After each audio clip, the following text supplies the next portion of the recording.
हरे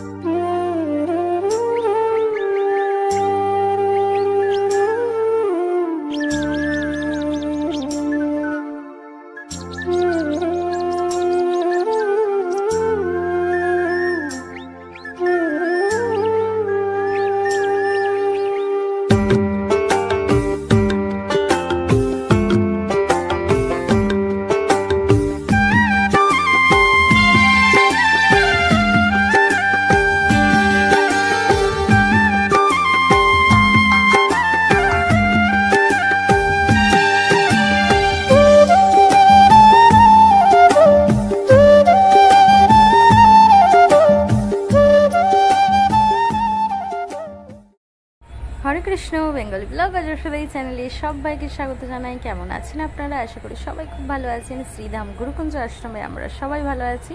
তো আশ্রমে কিন্তু জোরদার কাজ চলছে, আর সেই জন্যই আমি একদম কাজ থেকেই ব্লগটা স্টার্ট করলাম। তো এনারা এসেছে বর্ধমান থেকে। এর আগেও যে অডিটোরিয়াম হল হয়েছে সেই হলটা কিন্তু এনারাই ফিটিং করেছেন। আরও হয়তো দুজন চেনা মানুষ ছিল, তো তেনারা আসেননি।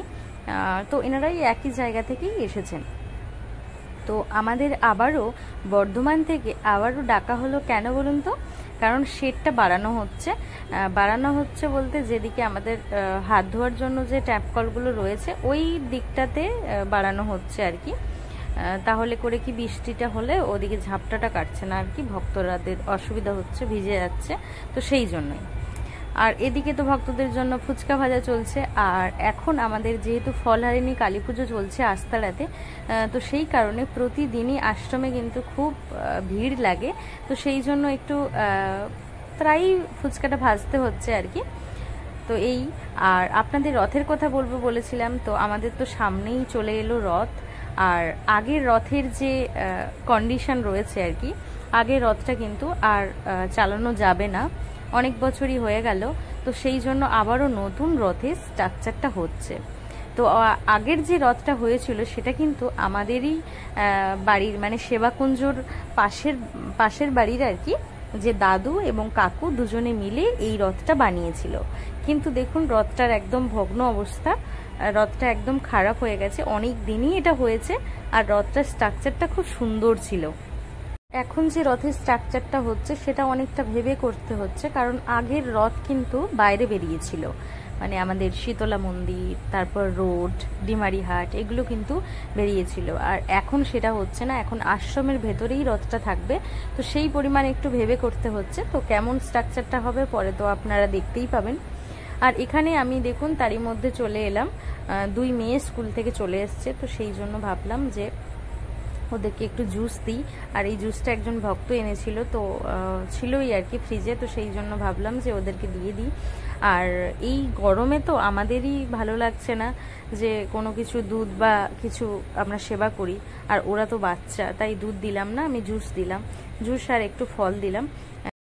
কারণ এই দুটো জিনিসই ওদের প্রিয়, আম বা লিচু, এই দুটোই ওদের খুব প্রিয়। তাই স্কুল থেকে ফেরার পথে, কারণ স্কুলে তো টিফিন খেয়েছে, তো সেই জন্যই একটু হালকা খাবার দিলাম, কারণ আবার আমাদের ভোগ লাগানোর পর প্রসাদ পাবে, তো সেই জন্যই আর কি অল্প করেই দিলাম। আর আজকে না আমি একটা চাট বানিয়েছি, আমের চাট বানিয়েছি। তো আমাদের বিশ্বেশ্বর মন্দিরের সামনে যে আম গাছটা রয়েছে, ও ডাঁটিটা এতটাই পরিমাণে মোটা যে আমগুলো কিন্তু ঝরে যায়নি, বেশ কয়েকটা আম কিন্তু হয়েই রয়েছে। তো সেই জন্য ভাবলাম যে দুটো আমের আমি চাট বানাই। চাটটা কিন্তু আমি শর্ট ভিডিওতে দিয়েছি, তাই বড় ভিডিওতে দেখালাম না, শুধু আমি প্যাসেজটা দেখাচ্ছি। দেখুন এইভাবেই আমি তৈরি করেছি। আর এতেই দিয়েছি তোমার লবণ দিয়েছি, আর হচ্ছে লঙ্কা গুঁড়ি দিয়েছি, আর সর্ষে যে সস থাকে সেই সসটা দিয়েছি। তো বাবাকে দিয়ে আসলাম, বাবা তো গ্রন্থ পড়ছেন। তো বাবাও কিন্তু এই আমের চাট খেতে ভালোবাসেন, বিভিন্ন যে কোনো টক কিন্তু বাবা ভালোবাসেন। আর এই রোদের সময় তো এটা একদম মুখরোচক, এই গরমের জন্য তো একদম সুস্বাদু খাবার। তো সেই জন্য চাট বানিয়েই প্রথম বাবাকে দিলাম। তারপর আমি কেমন হলো একটু দেখলাম, সত্যি ভীষণ খেতে সুন্দর হয়েছে। আপনারাও করে দেখবেন, ভালোই খেতে লাগে, কিন্তু বেশি তো খাওয়া যাবে না, এতটা পরিমাণে গরম পড়েছে, বেশি খেলেও সমস্যা। তো সেই জন্য ভাগ বাটোয়ারা করে সবাইকে দিয়ে কিন্তু সেবা হলো। আর আমাদের আশ্রমে যে কোনো জিনিস করা হোক না কেন, সবাইকে দেওয়ার আনন্দটাই কিন্তু আলাদা। কারণ সবাই এত আনন্দ করে সেবা করে, আমার তো ভীষণ ভালো লাগে। তাই মাঝে মাঝেই আমি বানিয়ে ফেলি কিছু চাট, কারণ আমার ভাইরা তো সবাই রোদে কাজ করছে, তাই সবার জন্য কিন্তু এটা একদম সুস্বাদু জিনিস হবে। তাই কখনো ঠান্ডা বা কখনো চাট এটা আমি কিন্তু করেই থাকি। আর এখানে এই যে দাদা বলছে যে সবটাই কি আমার তো তখন ভাই বলছিল, বলে না না সবটা তোমার না, সবাইকে দিতে হবে একটু একটু করে। কারণ বললাম না এই জিনিসটা এতটাই পরিমাণে সুস্বাদু যে সবারই খেতে ভালো লাগে। তো দেখুন, আর সব জায়গায় আশ্রম এরিয়াটা তো অনেক বড়, তাই কোথাও কোথাও কে কে কাজ করছে দেখতে হবে। আর এখন ভীষণ পরিমাণে রৌদ্রু বেরিয়েছে, এই রৌদ্রুতেও কিন্তু বর্ধমান থেকে যারা এসেছে তেনারা কাজ করছেন, আবার সন্ধ্যেতেও কাজ করছেন, সেটাও আমি আপনাদের দর্শন করাবো। আর এখানে ঢালাইয়ের জন্য এই যে সবাই দেখুন ইট ভাঙছে, তো এই দাদাদের সবাইকেও দেওয়া হলো আর কি। আর ওদিকে তো রথ হচ্ছে। সব জায়গাতেই যে যেখানে কাজ করেছিল, যারা পছন্দ করে আর কি, তো তেনারাই এটা পেয়েছেন। আর যেনারা টক খান না তাদের পক্ষে হয়তো এটা ভালো লাগবে না, কিন্তু যেনারা টক পছন্দ করেন একদম সুন্দর জিনিস আপনারা বানিয়ে দেখবেন। আর এখানে আমাদের একদম চলে আসলাম আরতি কীর্তনে, সন্ধে আরতিতে আপনাদেরকে আমি দর্শন করাচ্ছি। এখানে তুলসী মহারানীটা চেঞ্জ হয়েছে আর ভীষণ দেখতে সুন্দর লাগছে। আর তুলসী মহারানীর মুখটা শুধু দেখবেন, এত মুখশ্রীটা এতটাই পরিমাণে সুন্দর বানিয়েছেন ছাঁচটা, তো সত্যিই খুব ভালো লাগে দেখতে। আর নিচে না চাকা লাগানো রয়েছে, যাতে করে ওখান থেকে আবার নিয়ে আসা খুব সহজেই নিয়ে আসা যায় আর কি। তো সেই জন্য তো এটা দেখে না কি উপলব্ধি হচ্ছেন জানেন তো, যেন তুলসী মহারানীর মাথার ওপর খুব ব্যথা পাবে। আমার তো এটা একটা দেখে মনে হচ্ছে, আপনাদের কি মনে হচ্ছে আপনারা একটু বলবেন তো। আমার এটা কিন্তু দেখে মনে হচ্ছে যে ওনার মাথায় যেন ব্যথা পাবে, ওপরে একটা ভারী টব রয়েছে, তো সেই জন্য মনে হচ্ছে যে খুব ব্যথা পাবে, আমার কিন্তু এটা মনে হচ্ছে। তো যাই হোক, আপনারা আরতি কীর্তন দর্শন করুন, তারপর আমি আবারও ফিরে আসছি।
আরতি কীর্তন ঠিক শেষ হয়ে গেছে, প্রায় বাজে এখন 8টা।